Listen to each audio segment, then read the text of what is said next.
Imagine a world where you're not the only kind of human. Picture yourself standing on a windswept plain, the air sharp with the scent of earth and distant fires, as a group of stocky figures moves across the horizon. They're not your kin. Not exactly, but they're human to Neanderthals, with heavy brows and powerful limbs, scanning the landscape for prey.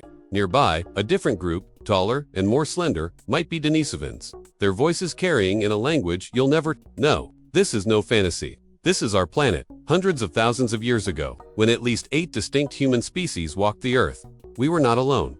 Today, we think of Homo sapiens as the sole heirs of humanity, but that's a story time. Has simplified. Fossils, tools, and DNA tell a richer tale, one of diversity, ingenuity, and connection. Let's step into that world, not as outsiders, but as witnesses to lives as vivid and complex as our own.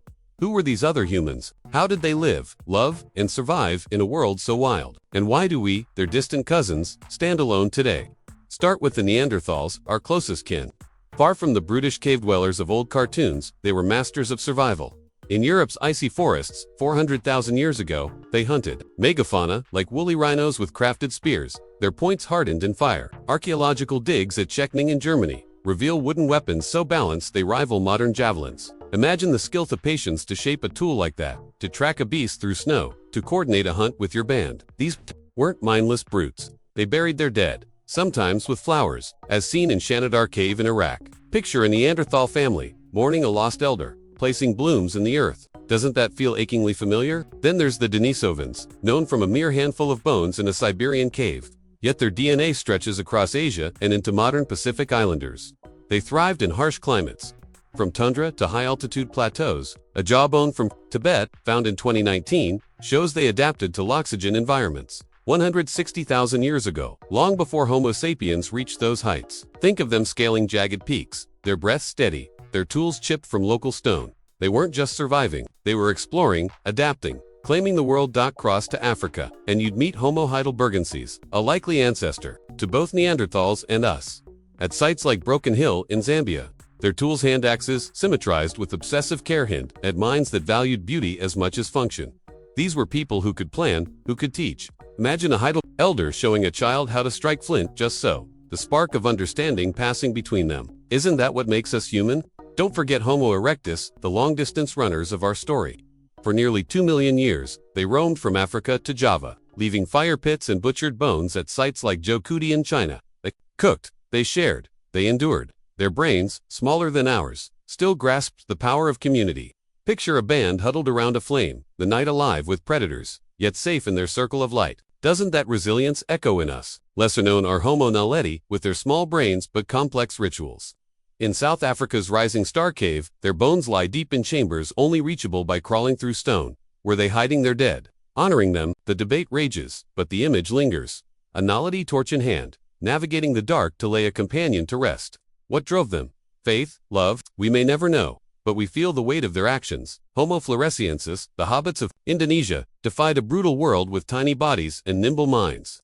On Flores, they hunted dwarf elephants with traps and tools, their small hands as deft as any artisans. Homo luzonensis, from the Philippines, climbed trees and carved bones, 67,000 years ago. And then there's Homo rudolfensis, a shadowy figure from East Africa, whose skull suggests a mind on the cusp of something new. Why did they vanish? Climate, competition, or perhaps our own ancestors' relentless spread.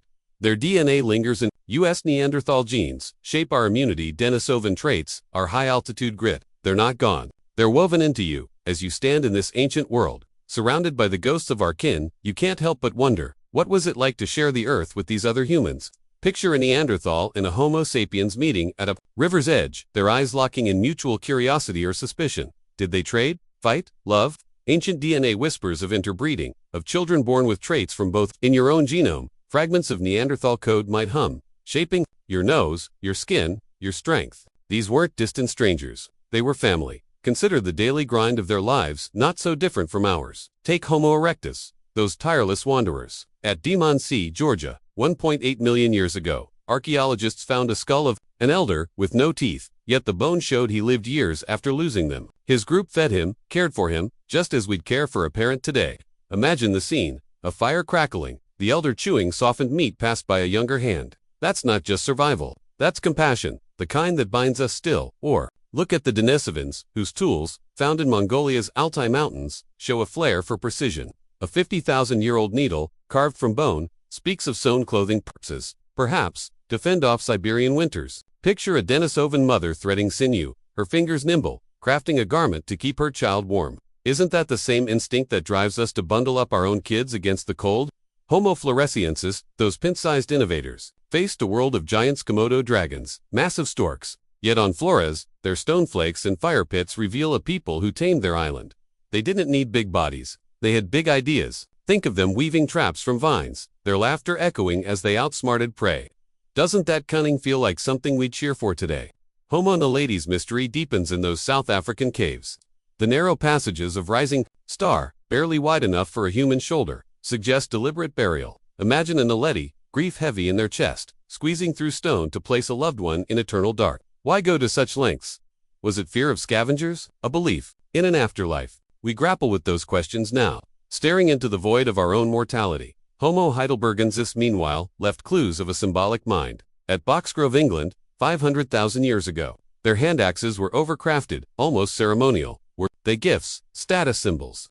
Picture a hunter presenting one to a mate, its edges gleaming in the sun. That ACP pride in creation mirrors the art we hang on our walls. The stories we tell to impress. Even Homo lucenensis, isolated in the Philippines, carved their mark. A 2019 Finda footbone shows they walked upright, yet their curved toes suggest tree climbing. Imagine them swinging through jungles, as at home in the canopy, as on the ground.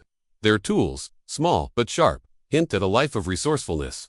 Don't we too pride ourselves on making do with what we have? Homo rudolfensis, elusive and ancient, left fossils in Kenya's Kubifora, their skulls hinting at brains built for problem solving. They navigated savannas teeming with danger, their lives a testament to grit. Each species, in its way, was a spark of what we'd become.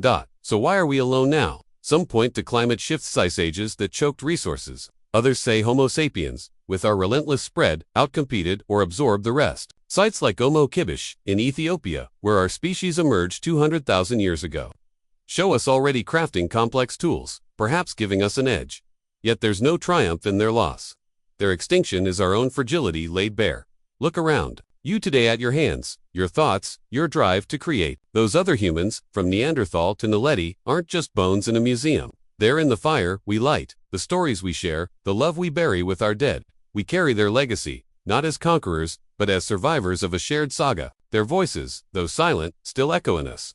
What will we do with their gift?